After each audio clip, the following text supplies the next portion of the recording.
मिलेगा, ये भी इस वक्त का सबसे बड़ा सवाल है, क्योंकि बेरोजगार युवाओं की ओर से लगातार सोशल मीडिया पर कुछ ना कुछ पोस्ट अपलोड की जा रही है और हमारे भी इस बुलेटिन में सबसे ज़्यादा कमेंट्स उन्हीं युवाओं के आ रहे हैं जिनका रिजल्ट फंसा हुआ है। देखिए, पिछले कल हमने आपको जानकारी दी थी कि 18 सितंबर को अनिश्चितकालीन भूख हड़ताल पर बैठने वाले हैं वो युवा जिनका पोस्ट कोड विजिलेंस जांच के दायरे में है। लेकिन अब यहाँ जो बेरोजगार कला अध्यापक हैं उनकी ओर से भी एक डिमांड रखी गई है। हालांकि इनकी ओर से पहले ये कहा जा रहा है कि स्कूलों में काफ़ी पद खाली चल रहे हैं, संख्या लगभग 1633 के करीब है, तो इन्हें भरा जाए।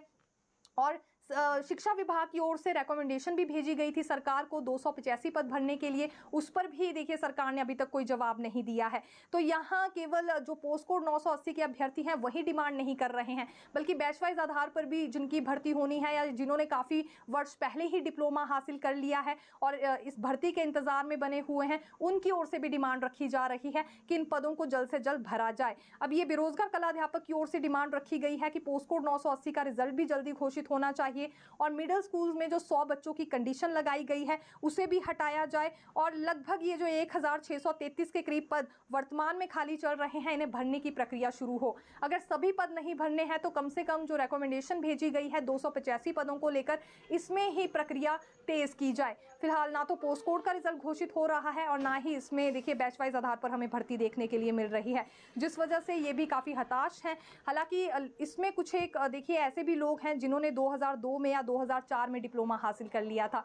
तब से लेकर इनकी बारी ही इस भर्ती में नहीं आई है। और जब से ये 100 बच्चों की कंडीशन लगा दी गई है मिडिल स्कूल्स में, सरकारी मिडिल स्कूल्स में, तब से लेकर ये भर्तियों का सिलसिला वैसे ही काफ़ी ज़्यादा स्लो हो गया है, क्योंकि बहुत कम ऐसे सरकारी स्कूल मिलेंगे विशेष तौर से ग्रामीण क्षेत्रों में जहाँ पर 100 के करीब बच्चे देखने में आएंगे। तो ये कंडीशन अगर हटा दी जाती है तो इनकी भर्तियां जल्दी होंगी, ये आग्रह इनकी ओर से किया जा रहा है। एनटीटी भर्ती पर पिछले कल देखिए हमसे सवाल पूछा गया था, तो आज हमने बिल्कुल बात की है यहाँ प्रोजेक्ट डायरेक्टर से भी। उनका यही कहना था कि अभी तक नए शिक्षा सचिव राकेश कंवर की ओर से वो तिथि निर्धारित नहीं की गई है कि आखिरकार कब तक ये मंथन होगा, यानी कि फाइनल ड्राफ्ट इस पर कब तक तैयार होगा। जब तक ये बैठक नहीं होती है तब तक ये दोबारा से प्रस्ताव फिर कैबिनेट में भी नहीं रखा जाएगा। हालांकि इससे पहले पूर्व सरकार में ही कैबिनेट में ये ड्राफ्ट रखा गया था, लेकिन फिर वापस भेज दिया गया था।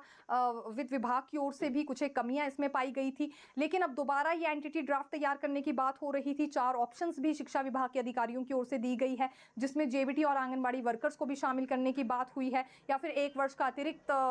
यहाँ कोर्स इन महिलाओं से करवाया जाए जिनके पास एनटीटी का 1 वर्ष का ही डिप्लोमा है। ये भी सुझाव दिया गया है, लेकिन सुझाव पे सुझाव ही दिए जा रहे हैं, हो इस पे कुछ नहीं रहा है। और शिक्षा मंत्री रोहित ठाकुर की ओर से यही कहा जाता है कि अभी केंद्र के साथ बातचीत चल रही है, कोई ना कोई बीच का रास्ता जरूर निकाल लिया जाएगा। अधिकारी दिल्ली के चक्कर काट रहे हैं, बड़े बड़े सुझाव दे रहे हैं, लेकिन बात आगे नहीं बढ़ रही है। फिर नए शिक्षा सचिव राकेश कंवर की ओर से यह कहा गया कि वो खुद भी इस पर एक बार मीटिंग करेंगे और कोई फाइनल डिसीजन लेंगे, लेकिन फाइनल डिसीजन लेने के लिए ये मीटिंग होना जरूरी है और इस पर ही अभी तक कोई तिथि निर्धारित नहीं हो पाई है। तो यहाँ भी उन महिलाओं को इंतजार करना होगा जो कि पिछले कई वर्षों से राह देख रही हैं इस भर्ती की। लगभग 4400 के करीब पदों पर यह भर्ती होनी है और यदि इसमें आने वाले समय में जेबीटी आंगनबाड़ी वर्कर्स को मौका मिलता है तो भी उन महिलाओं के साथ अन्याय हो जाएगा जिन्होंने 1 वर्ष का डिप्लोमा बीते कुछ वर्षों पहले ही यहां हासिल कर लिया था और उसके बाद से लेकर वो राह देख रही हैं। तो क्या रास्ता अब यहां निकाला जाता है, किसे फिलहाल प्री प्राइमरी कक्षाओं को पढ़ाने का मौका दिया जाता है,